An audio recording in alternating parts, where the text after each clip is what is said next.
4 signs that we are the aliens. Number 1 is that there isn't actually a human bone in the so-called pre-human fossil record. So that is a bit of an enigma, isn't it? That is a rather big mystery. So what is taking place here? Well, perhaps we can talk about that in other videos. Human origins. Are humans, as in modern anatomical humans, actually from Earth? Have we been genetically spliced with the science that we have today? We have the science to do that. People are cloning all sorts of organs, and that's just in public domain. So what are we doing in the private domain? That's the question, right? So we don't exist, before 250,000 years ago, and the bones have shown us this. But furthermore, so has the genetics, and this is point number 2. Point number 2 is that mitochondrial Eve, which is the mitochondrial DNA that passes through women, females throughout the generations, can only date back to 250,000 years ago, beyond which humanity does not exist. And this corroborates with point 1, which is that there is no human bone in the so-called pre-human fossil record. So we've got an absolute anomaly here, haven't we? Unless you're aware of what's actually taking place, which is a genetic splicing, genetic manipulation. So those are 2 signs, and you can check those out in more detail because I don't want to labour the point. Essentially, I recommend watching a video called Lloyd Pye, Everything You Know Is Wrong. It's a really, really good, interesting and entertaining presentation, and he makes just a lot of incredible points where, if you're very sceptical about this stuff, you will be left scratching your head if you've got a critical mind. If you just don't want it to be real, then you will switch it off and never think about it again, which is unfortunately the case for most people, because we're still at a very low level of consciousness.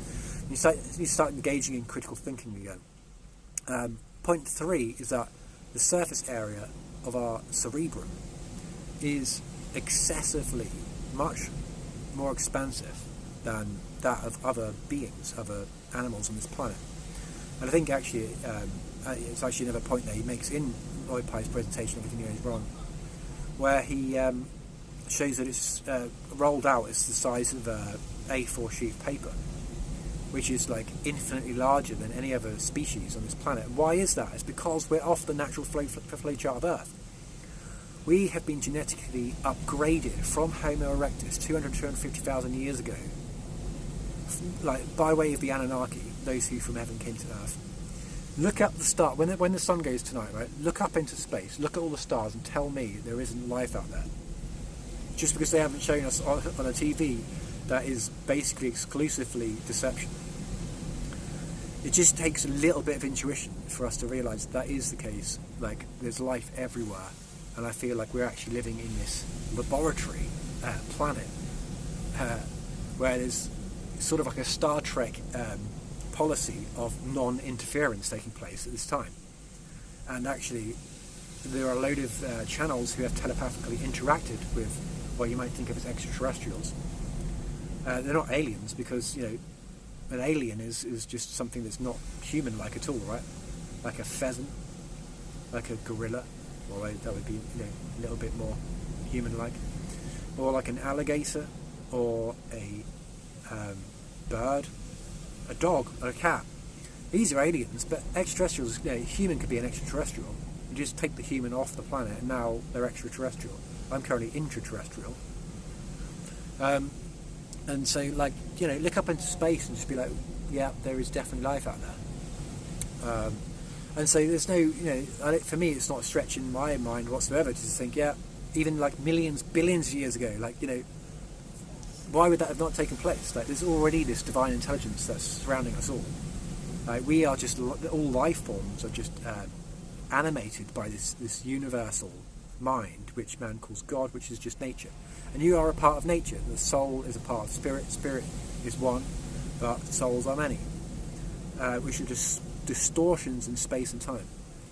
But anyway, those are 3 or 4 signs that we are the aliens. And I think I've only made 3 points so far, because the 4th point is society itself. Why are we so different from everything else on this planet? We've got science, we've got religion, we've got music, we've got architecture, we've got art, we've got culture, we've got technology, we've got incredible buildings, we've got mythology. And actually, like, you know, the Sumerians had mythologies as well about their creation. How do you come out of just like the primordial sludge with a mythology about your creation, right? You know, unless actually that mythology was based on something, and that's of course what I'm speculating here in this video. But it's something that is corroborated by a lot of what these channels say. And so, if you are interested in some of the channels like Bashar via Daryl Anka, I feel is perhaps one of the best ones. You know, we're just so incredibly different, and we can't even survive in nature without all this technology they've got. You know, like if you go out into the sun, you get scorched to death without some sort of sun factor. You go out in the cold, you freeze to death. Of course, other animals build nests to protect themselves, but by and large they have thick coats and they have defence against the elements. We have nothing, and that's simply because we have been modified genetically by a more advanced civilization that's going to be, you know, very akin to us, with Homo erectus 200 to 250,000 years ago. That's my theory, that's where my money is. But yeah, you can leave your comments of ridicule in the box below. But I just think that's more interesting. That's a definitely more interesting way of looking at it. You know, like the whole sort of like, this doesn't actually write off, by the way, on this point, evolution. You know, people often think, oh, it's one or the other, but no. Like, evolution is self-evident in nature. Like, but we can also genetically manipulate things, right? So, you know, this is why we've got these things running in tandem. But of course, we live in this divide and rule system where they're constantly trying to create these wars against one another, you know. So it's like evolution versus creation. It's like, well, those two can be reconciled by the fact that we know that evolution exists. We know that metamorphosis exists, even with like caterpillars and butterflies, various other insects and animals. And we can see even just from the evolution of the neck of a giraffe, for example, or the colours on the stripes of a zebra. Like, this is evolution at work. Or the devolution of tusks from the elephants that were being poached. So very quickly they developed a gene, or is more just epigenetic, that they would stop actually growing these tusks, so that they would stop getting killed by these poachers who were poaching and killing them just for the ivory. That's evolution at work. So I'm not in any way trying to debunk evolution. I'm just saying, actually, there's also this creation. If you want to think of it like today, I could go take a pig. Well, I don't have the means to do this, but us as a civilization, I could take a pig and a giraffe, splice them together, and you'd have some sort of like piraffe. I don't know, some sort of like portmanteau of these two words, then you'd have a creation. Leave the planet to it, and then leave them to evolve on their own. A few thousand years later, they'll be scratching their heads and be like, oh yeah, there used to be these humans here, and oh, don't, it's ridiculous, Adam. There weren't such things as humans. But for me, it's a no-brainer, but I understand that a lot of people have got a lot of conditioning to break free from, because we're in the 9 till 5, we're enslaved, and that's all we have to think about, like the deadline, how are we going to keep the client happy? So understandably, they don't have much time to think about this stuff, but if they do, it begins to make a lot of sense. I'd say start with Everything Goes Wrong by Lloyd Pye. But also start by going off to newearth.land, because we are liberating people from that compulsory labour, and we're liberating people from the shackles of materialism, so that we can make shelter, energy, food and water basic human rights, which will free our minds. That's what all this is about, right? I just changed the thing on YouTube. Free your mind. This is what it's all about. You've got to free your mind first, and then through that expansion of awareness, people will be more inspired to take part in the solution. Until you're part of the solution, you're part of the problem.